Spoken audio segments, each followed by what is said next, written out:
ஆகாஷ்வாணி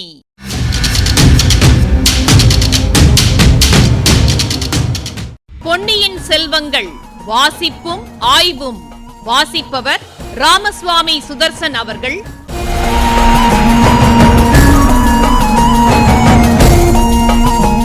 மகாராஜாதிராஜ ராஜகம்பீர ராஜமார்த்தாண்ட ராஜகுலோத்துங்க ராஜகுலதிலக ஈரேழு 14 லோகத்தின் அதிபதி பாரா.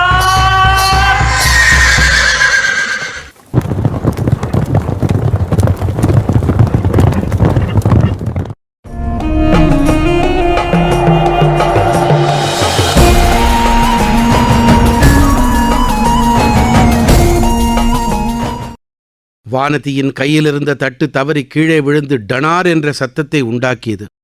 அடடா, இது என்ன அபசகுனம் என்ற எண்ணம் எல்லோருடைய மனத்திலும் உண்டாயிற்று. ஆனால் தட்டு கீழே விழுந்த பிறகும் திரி மட்டும் எரிந்து கொண்டிருப்பதை பார்த்துவிட்டு அனைவரும் நிம்மதியடைந்தார்கள். இது மிக நல்ல சகுனம் என்றே முதியவர்கள் உறுதி கூறினார்கள். எவ்வித காரணமும் இன்றி பீதியும் கலக்கமும் அடைந்து தட்டை நழுவவிட்ட பெண்ணை பார்த்து புன்னகை புரிந்துவிட்டு இளங்கோ அருள்மொழிவர்மர் மேலே சென்றார். அவர் அப்பால் சென்றதும் வானதியும் மயக்கமடைந்து கீழே சுருண்டு விழுந்து விட்டாள். ஆஹா, இப்பேற்பட்ட தவறு செய்துவிட்டோமே என்ற எண்ணமே வானதியை எவ்வாறு மூர்ச்சையடைந்து விழும்படி செய்துவிட்டது. குந்தவையின் கட்டளையின் பேரில் அவளை மற்ற பெண்கள் தூக்கிச் சென்று ஓர் அறையில் மேடையில் கிடத்தினார்கள். குந்தவை பிராட்டி தம் சகோதரர் புறப்படுவதை பார்ப்பதற்கு கூட நில்லாமல் உள்ளே சென்று வானதிக்கு மூர்ச்சை தெளிவிக்க முயன்றாள். வாசலில் நின்றபடியே வானதி சுருண்டு விழுந்ததை பார்த்துவிட்ட அருள்மொழிவர்மர் தாம் குதிரை மீது ஏறுவதற்கு முன்னால், விழுந்த பெண்ணுக்கு எப்படி இருக்கிறது, மயக்கம் தெளிந்ததா என்று விசாரித்து வர ஆள் அனுப்பினார்.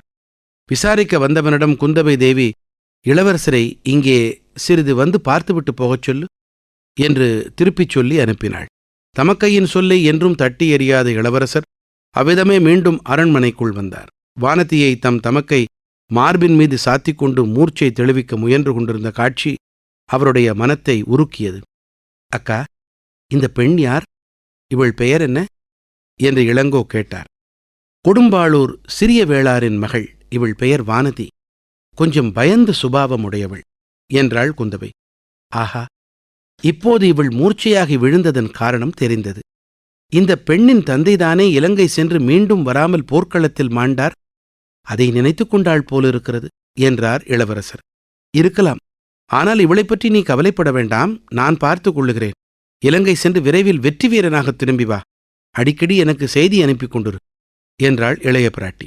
ஆகட்டும், இங்கே ஏதாவது விசேஷம் நிகழ்ந்தாலும் எனக்கு செய்தி அனுப்புங்கள் என்றார் இளங்கோ.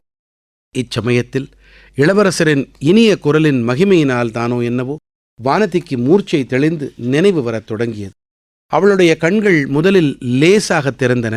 எதிரில் இளவரசரை பார்த்ததும் கண்கள் அகன்று விரிந்தன. பின்னர் முகமும் மலர்ந்தது. அவளது பவளச் செவ்வாயில் தோன்றிய புன்னகையினால் கன்னங்கள் குழிந்தன. உணர்வு வந்ததும் நாணமும் கூட வந்தது. சட்டென்று எழுந்து உட்கார்ந்தாள். பின்னால் திரும்பி பார்த்தாள். தன்னை இளைய பிராட்டி தாங்கிக் கொண்டிருப்பதை தெரிந்து கொண்டு வெட்கினாள். நடந்ததெல்லாம் ஒரு கணத்தில் நினைவு வந்தது. அக்கா, இந்த மாதிரி செய்துவிட்டேனே என்று கண்களில் நீர் மல்கக் கூறினாள். இதற்கு குந்தவை மறுமொழி சொல்வதற்குள் இளவரசர், அதற்காக நீ ஒன்றும் கவலைப்பட வேண்டாம் வானதி. தவறுவது யாருக்கும் நேரிடுகிறதுதான். மேலும் உனக்கு அவ்விதம் நேருவதற்கு முக்கிய காரணமும் இருக்கிறது. அதைத்தான் இளைய பிராட்டியிடம் சொல்லிக் கொண்டிருந்தேன் என்றார். வானதிக்கு தான் காண்பது உண்மையா, கேட்பது மெய்யா என்ற சந்தேகமே வந்துவிட்டது. பெண்களை சாதாரணமாக ஏறிட்டு பார்க்காமலே போகும் வழக்கமுடைய இளவரசரா என்னுடன் பேசுகிறார், எனக்கு ஆறுதல் மொழி கூறி தேற்றுகிறார். என் பாக்கியத்தை என்னவென்று சொல்வது? ஆஹா, உடம்பு புல்லரிக்கிறதே, மறுபடியும் மயக்கம் வந்துவிடும் போலிருக்கிறதே.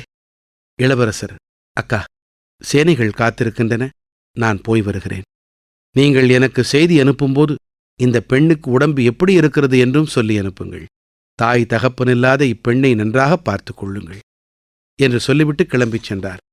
இவற்றையெல்லாம் குந்தவை தேவியின் மற்ற தோழி பெண்கள் மேல் மாடங்களிலிருந்து பலகணிகளின் வழியாக பார்த்து கொண்டும் கேட்டுக்கொண்டும் இருந்தார்கள்.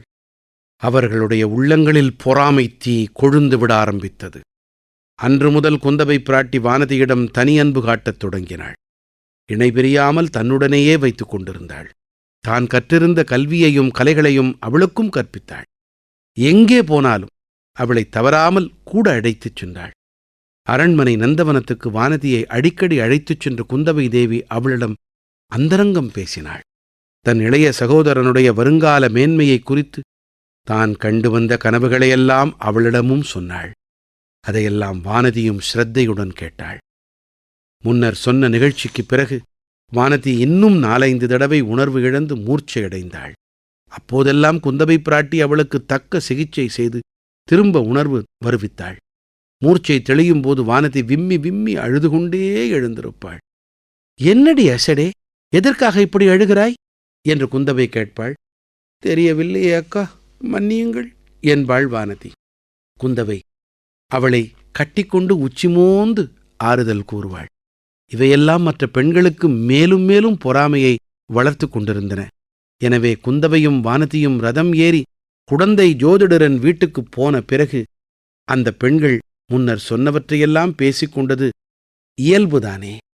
ஒப்புமை இல்லாத தன் சகோதரன் அருள்மொழிவர்மனுக்கு தகுந்த மணமகள் வானதிதான் என்று குந்தவை தீர்மானித்திருந்தாள்.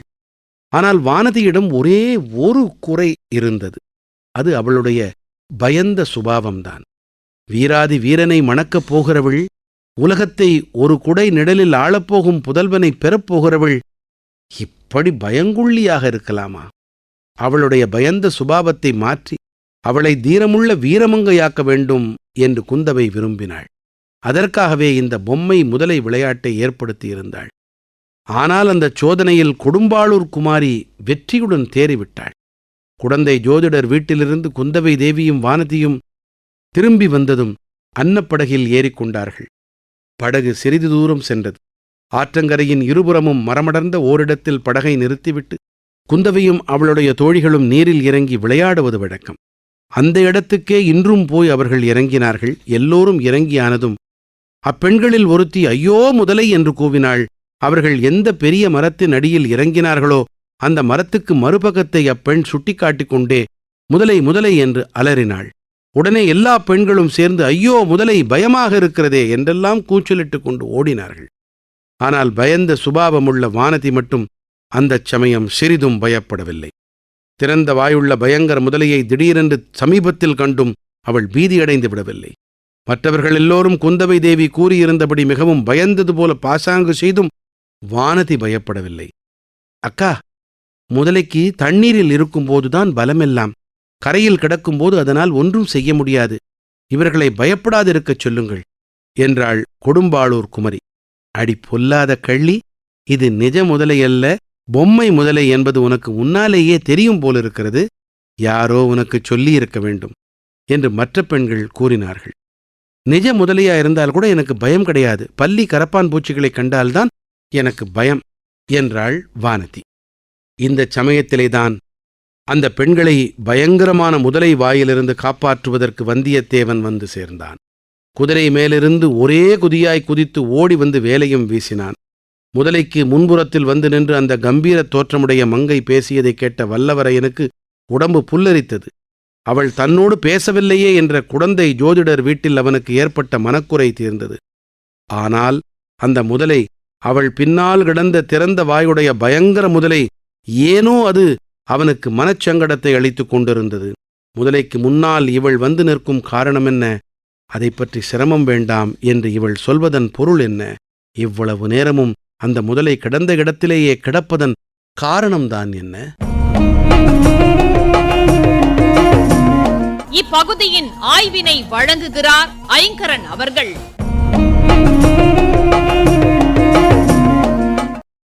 தென்திசை மாதண்ட நாயகராக அருள்மொழியே போனார். பகைவரின் தந்திரங்களாலேயே முறியடிக்கணும்னு அவர் எண்ணி இருக்கலாம். தவிர தேவைப்பட்ட தளவாடங்களும் சாமக்கிரியைகளும் சரியாக வந்து சேரல. இதையெல்லாம் கேட்டோம். தளவாடங்கள், சாமக்கிரியைகள், படைக்கு தேவையான பொருள்கள், அத்தியாவசியமான உணவு பண்டங்கள். இந்த நாளில் லாஜிஸ்டிக்ஸ்னு சொல்றோமே, அதுதான். இடையில ஒரு தடவை அருள்மொழிவர்மர் இந்த ஏற்பாடுகளை செய்து கொள்றார். வழி அனுப்புற விழாவில் நடந்ததையெல்லாம் கேட்டோம். ஈழத்துப்பட்ட கொடும்பாளூர் சிறிய வேளாணின் மகள்தான் வானதி என்பதையும் ஆசிரியர் தெரியப்படுத்துகிறார். வானதியிடம் குந்தவை காட்டி வந்த பரிவு, அருள்மொழிவர்மன் கொண்ட அக்கறை மற்ற தோழி பெண்களின் பொறாமையை அதிகப்படுத்திவிட்டன. இதையும் கவனிச்சோம். அரிசிலாற்றங்கரை முதல நாடகம் பிசுபிசுத்து போயிடுது. முதலைக்கு தண்ணீரிலே தான் பலம், கரையில கிடக்கும்போது ஒன்றும் செய்ய முடியாதுன்னு சொல்லி தோழிமார் மூக்க உடைச்சிடுறா. நெடும் புனலுள் வெல்லும் முதலை அடும் புனலின் நீங்கின் அதனை பிற. இந்த குரட்பாவை நினைவுபடுத்துறார் ராக்கி. நிஜ முதலையா இருந்தா கூட பயப்பட மாட்டேன், இது என்னோட பலம். பல்லி கரப்பாம்பூச்சிகள், இதுதான் பயம். இப்படி சொல்லி வீரம் காட்ட வேண்டிய நிகழ்வுகள்ல துணிவோடு எதிர்கொள்வேன், அற்ப விஷயங்கள்ல என் வெறுப்பை காட்டுவேங்கிறத நுட்பமாக சொல்றா அந்த வீரகுல பெண் வானதி. இந்த சமயத்துல தான் நம்ம நண்பன் பெண்களின் அபய குரல் கேட்டு ஓடி வந்து வேலை வீசினாங்கிறத நினைவுபடுத்துறார் கல்கி. குழந்தை சோதிடர் வீட்டில் அந்த மங்கை தன்னோடு பேசலையேங்கிற மனக்குறை தீர்ந்தது. என்றாலும் இந்த முதல விஷயம் குழப்புதே. கொள்ளிட ஆற்று தென்கரைக்கு வர படகுல ஏறினா வந்தியத்தேவன். அப்ப நடந்ததை கொஞ்சம் நினைவுபடுத்திப்போம். அங்கேயும் வாதப்போர் நடந்தது. அதுக்கு முற்றுப்புள்ளி வைக்கிற மாதிரி பயங்கரமா வாயை திறந்தபடி ஒரு முதலை காணப்பட்டது. ஆனா அதை வச்சு வாதப்போர் தீவிரமடைஞ்சதே தவிர நிக்கல. அப்போ வந்தியத்தேவன் மனநிலை வேற. இப்ப அரிசிலாற்றங்கரையில கேட்ட அபயக்குரல் அவனை கடும் விசையோடு இயங்க தூண்டிடுது. ஒரே வீச்சா வேலை வீசினான். ஆனா நடந்தது என்ன? ஐயோ ஐயோன்னு கத்தினவங்க இப்ப கேலியா சிரிக்கிறாங்க. இந்த பெண்மணி வீணா சிரமப்படாதீங்கன்னு சொல்றா, ரொம்ப அமைதியா.